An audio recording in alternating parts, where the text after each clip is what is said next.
선정을 유마경에서는 3개의 몸과 뜻을 나타내지 않는 것으로 몸과 마음이 실상이 아님을 알아 한 생각을 일으키지 않는 것이라고 되어 있습니다. 현대에 이르러 선정 수행의 형태를 보면 좌선 수행이 많은데 좌선을 위하여 끝까지 참아내며 결과부조하는 경우가 있습니다. 때로는 이런 수행자들을 구들장 수저라고 부르는 말이 있을 정도입니다. 이것은 목석이나 다름없이 앉아있는 수행을 한다는 의미가 강합니다. 이러한 수행은 자신의 건강을 해치게 됩니다.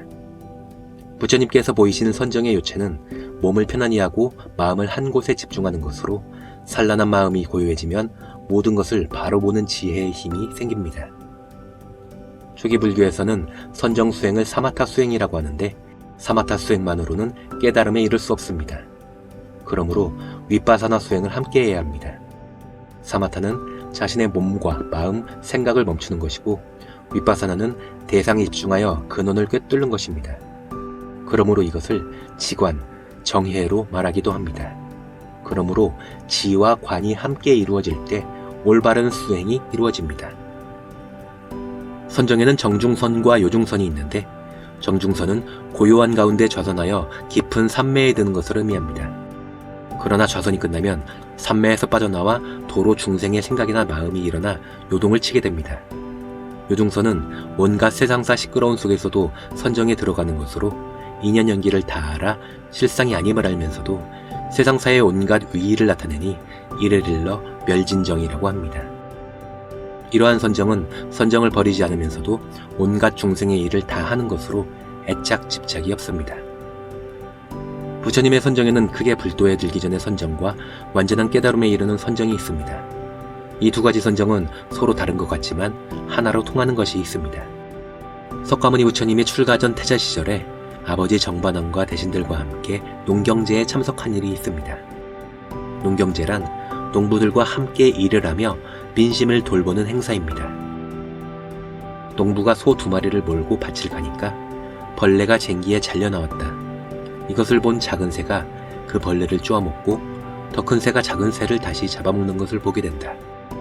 이렇게 먹고 먹히는 약육강식의 세상을 보면서 이 고통에서 헤어나올 방법은 무엇일까 하며 연부수나무 아래에서 깊은 선정에 들었습니다. 선정에 든 태자의 마음은 너무나 평온했는데 밀린다 왕문경에는 이때 이미 초선에서 사선까지 이르렀다고 나옵니다. 어떻게 이러한 선정에 이르게 되었을까요? 그것은 태자가 세상사에 때묻지 않고 순수하고 청정한 마음이었기 때문이라고 생각됩니다. 온갖 세상사에 찌든 사람 같았다면 마음이 오염되어 산란한 마음 때문에 선정에 들지 못했을 것입니다. 이후 시다르타 태자가 유성 출가하여 그 당시 최고라는 수행자들을 찾아 수행을 배우게 됩니다. 그 후 태자는 네란자라 강가에서 해탈의 대자유를 얻기 위해 수행에 정진하였습니다. 먹는 것도 자는 것도 잊은 채 견딜 수 없는 고통을 참아내며 밤낮으로 6년을 정진했지만 몸은 약해질 대로 약해졌고 정신마저 희미해져 가던 어느 날 육체적 고통을 극복하는 것 자체가 육체에 집착하고 있는 것임을 알게 되었습니다. 그래서 육체의 고통을 이겨내는 수행이 아니라 마음을 고요히 바르게 하는 수행이 중요함을 깨달았습니다. 이것은 바로 태자 시절 그 어떤 것에도 끄달림이 없는 순수한 마음이 가장 평온하고 고요한 선정에 이를 수 있다는 것임을 직감적으로 알게 되었기 때문입니다.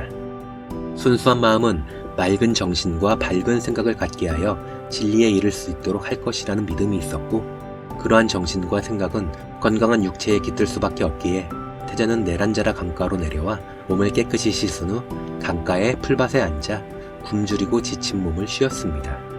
이때 강원덕을 지나던 우르벨라 마을의 수자타라는 처녀가 시다르타에게 정성어린 유미죽을 올리니 이것이 최초의 공양이 됩니다. 이 공양으로 기운을 되찾은 시다르타는 다시 숲속으로 돌아가 보리수나무 아래 앉아 도를 이루기 전에는 일어나지 않겠다는 굳은 마음으로 정진하여 깨달음을 이루었습니다. 여기서 깨달음을 이루기 위한 선정이 태자 시절 농경제에 참석했을 때의 선정과 다르지 않음을 알 수 있습니다. 깨달음을 이루기 위해서는 무엇보다도 먼저 깨끗한 마음, 즉 청정심이 필요합니다. 이해득실을 떠나 무념무상의 순수한 마음은 그 어느 곳에도 휘둘리지 않고 있는 그대로를 보는 정견과 정사유가 됩니다. 이처럼 진정한 선정은 순수하고 청정한 마음 위에 모든 번뇌가 완전히 사라진 상태임을 알 수 있습니다.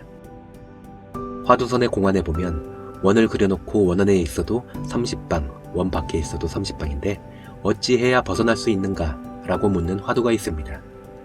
이것은 머리를 아무리 굴려봐도 이치에 맞지 않고 답을 찾을 수 없다는 의미입니다. 그렇게 앞뒤가 꽉 막힌 상태에서 옴짝달싹할 수 없을 때 모든 생각이 끊어진 상태에서 환하게 열리는 그 어떤 것을 체험하고 느껴보아야 합니다. 생각이 끊어진 그 자리가 바로 화두선 수행에서 요구하는 것입니다. 여기서 의미하는 선정도 마음이 청정하여 모든 생각이 끊어진 상태에서 나오는 것이라고 할 수 있습니다.